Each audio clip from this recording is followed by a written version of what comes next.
Bonjour à tous. Nous allons nous pencher ce matin sur cette fameuse question, mais pourquoi la grande distribution ne commercialise-t-elle pas les carburants chez nous? Ah, celle-là. Combien de fois l'avons-nous entendue? Même le ministre Bruno Le Maire s'y est mis en voulant identifier les mécanismes de blocage qui contraindraient la grande distribution. Pourtant, elle n'est ni menacée ni bloquée.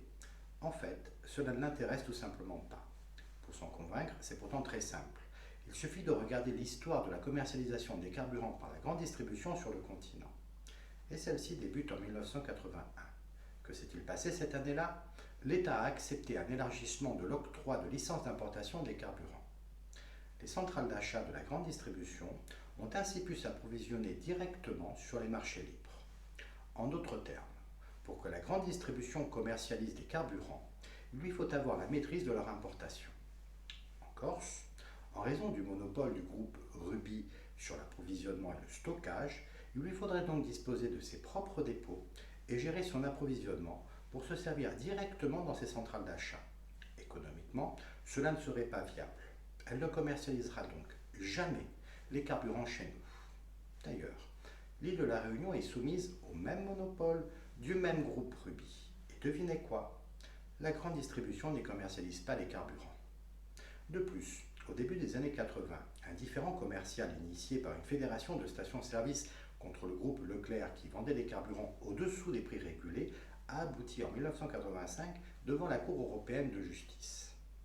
Cette dernière a mis un terme à la régulation des prix en France par l'État.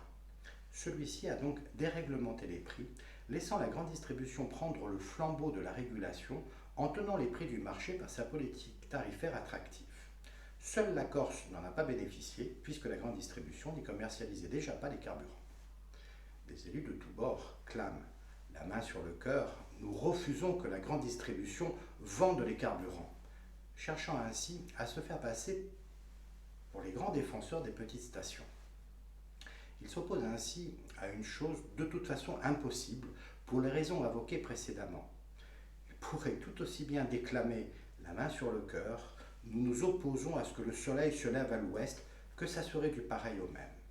En revanche, en exprimant une telle position, un brin démago. Ces élus qui, par leur élection démocratique, incarnent l'expression du peuple, donnent à penser que c'est la Corse qui le refuse, et donc veut se passer de l'effet régulateur de la grande distribution. C'est de la part de ces élus une erreur stratégique, car ça laisse à l'État la possibilité de dire que si nous n'en voulons pas, eh bien, nous n'avons qu'à nous débrouiller nous-mêmes. Les Corses n'ont pas à être sanctionnés par le choix économique de la grande distribution de ne pas commercialiser les carburants. En effet, si on compare avec les Bouches-du-Rhône, tout réseau confondu, l'écart est sur les 20 premiers jours du mois d'octobre.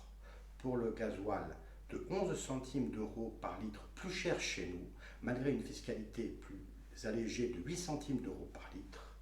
Pour le SP95, de 10 centimes d'euros par litre plus cher, malgré une fiscalité de 9 centimes d'euros par litre moins élevée. Si les prix ne peuvent pas être régulés en raison d'un marché monopolistique, l'article L410-2 du Code du commerce permet à l'État de mettre en œuvre la régulation, comme dans les territoires d'outre-mer. Encore faut-il que nos élus le demandent. C'est bien connu, avec l'État, 100% de ceux qui obtiennent quelque chose l'ont au préalable réclamé. Voilà. Nous espérons avoir été clairs dans notre réponse apportée à cette question. Il ne reste plus qu'à vous souhaiter une bonne journée et n'hésitez pas à continuer à nous suivre. Au revoir.